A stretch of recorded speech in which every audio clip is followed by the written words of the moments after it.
What have you seen to be the most common things that women are struggling with when trying to fall pregnant? Or sorry, not when trying to fall pregnant, as we talked about, that's very different, but when being pregnant. Um, I think knowing what to eat. Some people, we've got this long list of things that we're told not to eat, and it can be really confronting when, you've been trying for so long to fall pregnant, and then all of a sudden you're pregnant, and you're like, oh my God, I can't get a salad from the salad bar. And now they're telling me I can't have hummus and I can't have rock melon, all of these things that are good foods. And so what often happens is people will often eat fast food because that's not on the list. Um, and this is true. Like this is 100% true. People don't know what to eat, and then what ends up happening is, and this is kind of generally across the board. My female clients are under eating, specifically protein. And when you think about pregnancy, you're literally growing skin, muscles, a brain, bone, like neurotransmitters, like all of these things, while also trying to keep your own body functioning, your own brain functioning, and women are under eating protein, like across the board. So how do you get that up? Because I deal with a lot of people under eating protein as well. They're not necessarily pregnant, but a lot of people, very high in carbohydrates and fats and just not much emphasis on protein. So what are your hacks to get protein in their diet? So I try and get them to aim for like a ballpark of, say, 30 grams breakfast, lunch, and dinner, and then a couple of protein focused snacks throughout the day if they're into snacking. So I give them a list of different things that they can do for breakfast. So if they like a sweeter breakfast, they can go more of the yogurt, granola, berries. I don't mind throwing in a quality whey protein. Then I give them like a really great snack list, like cheese, cottage cheese, um, you know, tinned salmon, hummus, uh, jerky, all of these things, and then give generally dinner's fine. That's where they're actually nailing it. So even just saying like make more at dinner because you're already cooking and have that at lunch. And just kind of putting the emphasis on the fact that they are growing a human and they need that protein, like it's vital. And I think when you put it into that perspective, it sinks in a little bit more. And then because so many women experience nausea in pregnancy, having protein is going to stop that blood sugar dip from happening, which nausea will come after that blood sugar dip. So we're kind of keeping that sustained energy and balanced blood glucose levels from that protein focus. Do you find that they don't really want to eat protein though? Like just in terms of, when you're feeling nauseous, the desire for protein heavy foods is not really there. Like I'm not sure, but Yeah. this is just kind of, in my experience, like they don't really feel like, eating chicken breast or eating a steak like when they're nauseous. It's easier to reach for things that are, I guess, a bit, like you said, maybe fast foods or anything because it's like just to get some food in. Like I just need to eat, I just need to get food in. Have you found that or is that just me? Oh, no, it's 100% the way. And I'm not talking to hyperemesis gravidarum, which is this sickness that occurs all throughout pregnancy. That's multifaceted and that can require medical treatment. But for standard nausea, it's one of those things that if they want to get through it, they just have to try eating something.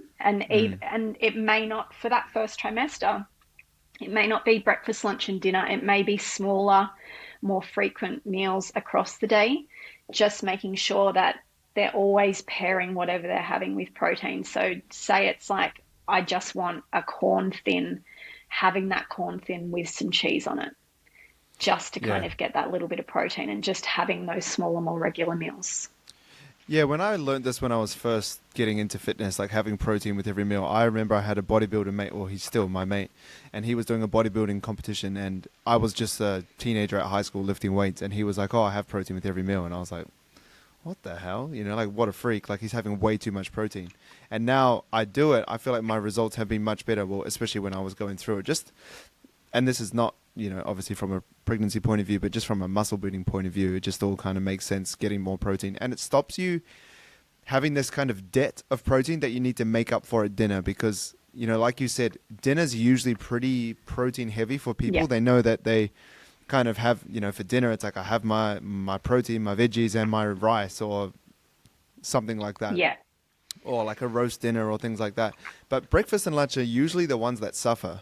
There's a lot of like coffees and muffins or coffees and croissants, Or no or just, breakfast. yeah, or no breakfast. And it's just like a black coffee and they just keep rolling through until lunch. And then they have, I don't know, like a salad or a sandwich or something. But the protein portions in sandwiches and salads of that are just so small.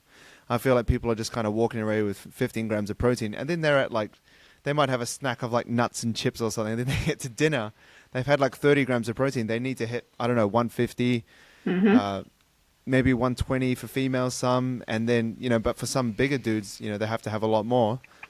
And then they're at dinner like trying to scramble for protein. And then you have to like shove it all in. You have to have this massive steak or this massive amount of chicken. And just having that steady protein with every meal rule, I feel like that really helps kind of rub out that big protein heavy dinner.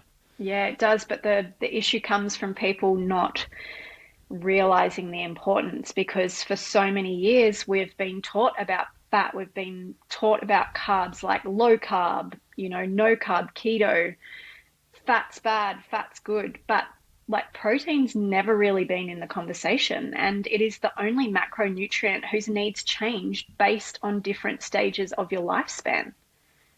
Like I think of my parents, they'll probably listen to this, and I've always said to them, like, you eat like birds, and right now you Yeah. should be focusing on protein to stop any further degradation. Mm. But we're not taught that. It's a hard battle, eh? Yeah. I find that my dad's the same too. Even my nana, who's now in a home, I'm like thinking, where's the protein at? Like in her meals, she's like running through what she has, and there's Mm, just there's none. Where it's so important, where there's dangers of falling and things like exactly. that. You really need that. Like it's a bit hard to tell my 90-year-old nana to start resistance training and stuff like that. She does her classes and they sit down and stand up and kind of walk around the room and try different things. But yeah, that sarcopenia is a real problem, and often it's too late when people are starting to worry about it because your body's not the Absolutely. Yeah. same at like Yeah. 30, 40, 50, 60. Yeah. That's it. Like, they'd say that once you hit 30, like that's where you have to start really making sure that you're doing the right type of training and building your muscle. And most people are still like they don't even know that. So it's hard. Yeah. Like we're preaching to the converted essentially, but like it's such a hard message to get across. Yeah, I was actually talking about this with my client yesterday, who's a dentist, and just like I guess parents and above, like, and just quite a lot of people just see protein and lifting weights as such a bro thing, like, oh, that's just what gym rats do. Yeah. And to some degree, that's true, for sure, because it's important for building muscle and all that kind of stuff. But if you look at why they're doing it and understand the mechanisms, but mechanisms behind it, it's important. And you don't have to wear a stringer and short shorts and show your body off at the gym like that to reap the benefits of a high protein diet and training. And hopefully conversations like this, and even just with health becoming more popular, I think that people are more aware of lifting weights and stuff like that now. I think people Yeah. our age and the generations below are kind of being more aware of it and doing it. So hopefully that kind of has a trickle effect, like, I don't know, in the later years when we're old. I think what's also really great is there's a couple of voices like female voices that are starting to come out on it. So Dr. Stacey Sims, who talks a lot about females training perimenopause and the importance of protein and strength training, and also Dr. Gabrielle Lyon, who she basically says she practices muscle centric medicine and she was a geriatrician. So she did see firsthand what a lack of protein was doing to older people versus when they would actually consume protein. So, it's really great that there's a couple of female voices coming out because it reaches a different audience. Yeah, and for so long they were kind of shunned to the cardio equipment, and training wasn't really for them. It was what men do, and you guys just go do some running and stuff like that, which was Yeah, do a just spin absolute. class. Yeah, do a spin class and just get shouted at and jump around with bad form. It was like, yeah, it's so good that that's on the rise. And I've definitely seen it too, just with my personal training, more women that are interested in getting strong and building muscle, which is a conversation that would never really hear. When even when I first started, like 5 years ago, oh, sorry, not 5 years ago, like 8 or 9 years ago, it wasn't that popular, and there Yeah. was still, it was very, there's a women's gym to lift weights because it wasn't very, comfortable for them to train in front of men because that was what, they were just shouting and throwing weights around. And, that's not a fun environment to be in for women and for men as well. So it's really cool to see. And it's actually interesting. I've read a couple of studies around creatine supplementation for the elderly population as well, which is really cool. I think that will be a real hard thing. I don't know I don't know, maybe slip it into their oatmeal or their risotto or something, and You can't even to taste it. try I mean, help it get in. Yeah, put it in water. Yeah, yeah, but even if you think of like women, so mothers, especially for that kind of the brain factor, yeah, like using it for almost like a nootropic. Uh, so, I mean, any mum would know that we forget things. So if there's something that can kind of help our brain function, like 100%, and it's just, yeah, like there's a lot of research now and a lot of Dr. Gabrielle Lyon and Dr. Stacey Sims both talking about it quite openly. Yeah, I think it's great. yeah. I'm a big fan of it too, for the cognitive benefits more recently too, but also for the obvious muscle building effects.